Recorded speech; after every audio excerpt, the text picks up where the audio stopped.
Also happens to be one of the most enduring talents on the Australian entertainment scene. But we're not going to be talking about Debra's public successes and achievements, instead the private torment and anguish which have plagued her existence. This is the real story, not the sanitized version of events we've been told over the years. If you like, this is the other side of This Is Your Life, a close-up at the private life of a lady who spent the last 12 months treating chronic depression, partly caused by 12 years of child abuse. If you had to think of two words to describe Debra Byrne, the first that comes to mind is star, the second is probably survivor. She's been in the spotlight for close to 30 years now, since the age of 10 in fact. Debra has sung and danced her way into the hearts of millions of Australians. She was born in Melbourne in 1957 into a musical family that encouraged her all the way. In fact, while still a toddler, Debra began dancing and learning ballet, and by the age of 10, she was already a veteran, singing up a storm on the popular kids show, Brian and the Juniors. These are our 6 young talents. In her early teens, Debra was showing all the hallmarks of true star quality, with poise and confidence in front of the camera way beyond her years. And it wasn't long before she became part of an Australian institution that reached the lounge rooms of millions of homes every week. The show was, of course, Young Talent Time with Johnny Young. Debra quickly became a household name, and while to the public her star shined brightly, in private her life was hell due to many years of child abuse of which she'd been a victim since age 2.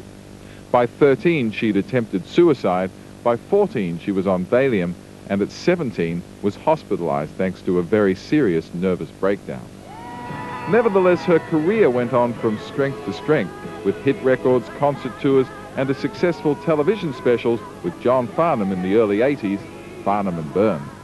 While smiling for the camera, the pain of her childhood and the pressures of showbiz were now kicking in big time.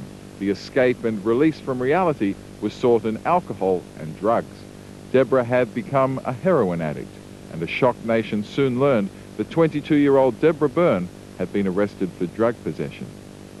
After a long rehabilitation, Debra kicked the addiction for good, and it wasn't long before she was working again. This time, a change of direction.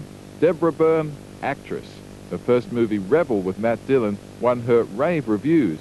Then musical theatre beckoned, with starring roles in Andrew Lloyd Webber's Cats, then Les Miserables, and David Atkinson's Hot Shoe Shuffle. Everything seemed to be going along pretty well. Debra's family life was never better. But the cracks were once again beginning to show, especially when she was cast as the faded movie star Norma Desmond in the Australian production of the Broadway smash Sunset Boulevard. This was an emotional and demanding role that was to be claimed as Debra's finest hour, but backstage, all was not well. It was suggested the show was jinxed after a series of tragedies and disappointments. On top of all that, anxiety attacks and chronic depression were taking hold of the leading lady. Debra missed performances and eventually was hospitalized. Her demons had finally caught up with her, and it was time to face them head on. The pressure of Sunset Boulevard was horrendous. The opening night of Sunset Boulevard, I can only say, was like standing on the edge of an abyss and wondering if I was going to fall or, you know, come back. Or it was the pre-parts of Sunset were very stressful. I had more anxiety attacks in that dressing room than I've ever had, and I was exhausted, absolutely exhausted from it. I don't think the role affected me in as much as, you know, it's a depressing role. Sure. I don't think that was the cause of anything. Probably didn't help a whole lot. It may not have helped, but it wasn't the cause, you know. I mean, I've been suffering of depression for, I can't remember. I cannot remember not feeling anxious or depressed, you know. This depression's been with me since I was a child. It's also genetic. My mother was very depressive, so you can be a genetic depressive person. And it is a medical condition. It is a medical point, isn't condition. You have a lack of serotonin in your brain, which causes depression. I have, you know, a great deal of anxiety in my body that, you know, a lot of people have also. And that can be very debilitating because if you suffer of anxiety attacks, you cannot function. There was one night the worst one I've had before a show, and I'd never suffered one before a show. These anxiety attacks used to come at night, you know. I'd wake up having one.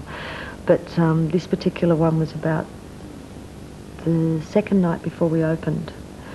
And for an hour in the makeup chair, I wasn't able to breathe properly. I couldn't talk because the sound of my voice was so foreign to me. If the phone rang in the dressing room, it sounded like a ship liner going off.